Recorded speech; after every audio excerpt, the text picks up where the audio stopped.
ఉన్నాయి. మరి కాసేపట్లోనే కౌంటింగ్ ప్రక్రియ కొనసాగబోతుంది. అక్కడ ఎన్ని రౌండ్లలో కౌంటింగ్ ప్రక్రియ జరిగే అవకాశం ఉంది? కాకినాడ జేఎన్టీయూకి సంబంధించినటువంటి పూర్తి స్థాయిలో అంటే సార్వత్రిక ఎన్నికల్లో తుదిఘట్టం మరికొద్ది క్షణాల్లో ప్రారంభమవుతుంది. అలాగే ఆ సార్వత్రిక ఎన్నికలకు సంబంధించి కౌంటింగ్ సంబంధించి పూర్తి ఏర్పాట్లు చేయడం జరిగింది. ఈసీకి సంబంధించినటువంటి పూర్తి స్థాయిలో మూడంచెల భద్రతలో ప్రస్తుతం కాకినాడ జేఎన్టీయూలో భద్రతా ఏర్పాట్లు చేయడం జరిగింది. అలాగే కౌంటింగ్ కి సంబంధించి పూర్తి ఏర్పాట్లు అంటే 7 గంటల సమయం లోపు ముందు వచ్చిన వారిని అందరినీ కూడా లోపలికి కౌంటింగ్ ప్రదేశానికి లోపలికి అనుమతిస్తామని చెప్పి ఇప్పటికే తెలియజేసిన పరిస్థితి కనబడుతుంది. అలాగే ఇప్పటికి ప్రస్తుతం ఇప్పుడు టైం వచ్చి 7:12 అయింది. ఇప్పటికే గ్రౌండ్ ఖాళీ ఇప్పటికే గేట్ క్లోజ్ చేసి 7 తర్వాత వచ్చే వాళ్ళు ఎవరో కూడా ప్రస్తుతం ఎవరో కూడా అనుమతించే పరిస్థితి లేదని చెప్పి ఇప్పటికే 3 అంచెల భద్రతల నడుమ కౌంటింగ్ ప్రారంభమైందని చెప్పి తెలుస్తుంది.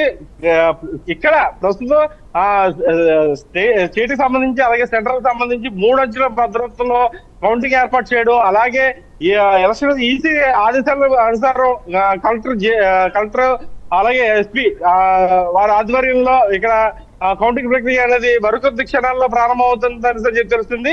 ప్రస్తుతం 7 నియోజకవర్గాలకు సంబంధించి అలాగే ఒక ఎంపీ స్థానానికి సంబంధించి పూర్తి స్థాయిలో ఏర్పాట్లు చేయడం అనే దాన్ని ఎలక్షన్ ఇది సవాల్గా ఇస్తుంది. ఎందుకంటే ప్రధానంగా కాకినాడ జిల్లాలో ప్రధానమైన స్థానం ఏదైనా ఉందంటే పిఠాపురం నియోజకవర్గం అని చెప్పొచ్చు. పిఠాపురం నియోజకవర్గంలో ప్రస్తుతం అన్ని నియోజకవర్గానికి చెందినటువంటి ప్రస్తుతం మొదటి ప్రారంభమైనది పిఠాపురం స్టార్ట్ అవుతుందని చెప్పి తెలుస్తుంది.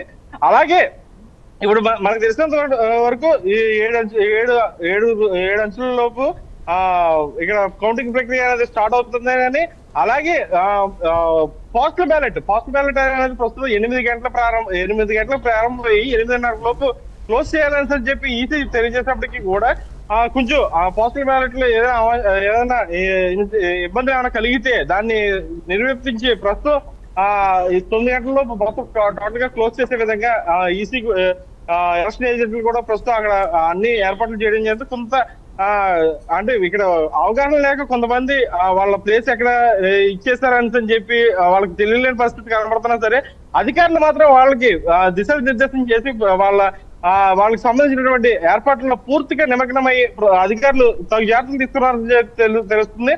అలాగే ఈసీ అనుసారం కలెక్టర్ నివాస్ గారు ఏర్పాటు చేసిన మొత్తం ఏర్పాట్లలో మొత్తం భద్రతల నడుమ పోలింగ్ మరికొద్ది క్షణాల్లో ప్రారంభమవుతుంది. అలాగే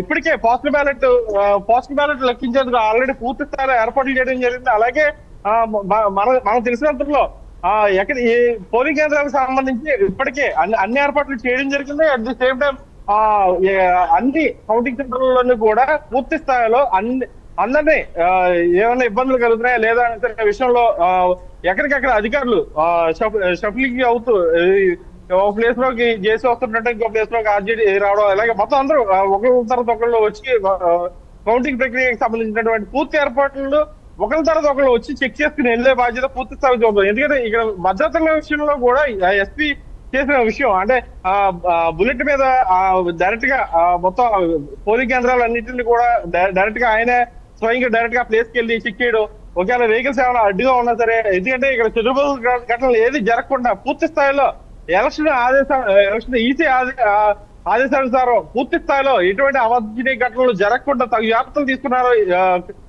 ఎస్పీ కాకినాడ జిల్లా ఎస్పీ సతీష్. అలాగే కలెక్టర్ కూడా ఈ ఎలక్షన్ కమిషన్ సంబంధించినటువంటి కలెక్టర్ కూడా పూర్తి స్థాయిలో ఎలక్షన్ పోలింగ్ లో ఉన్నటువంటి ఏజెంట్లు కానీ బూత్ లో ఉన్నవాళ్ళు కానీ ఎవరు కూడా ఈ పెన్నులు కానీ సెల్ ఫోన్స్ కానీ ఎటువంటి పర్మిషన్ ఇవ్వకుండా పూర్తి స్థాయిలో తగు జాగ్రత్తలు తీసుకున్నారని చెప్పి తెలుస్తుంది. Okay, right Kishore, thank you.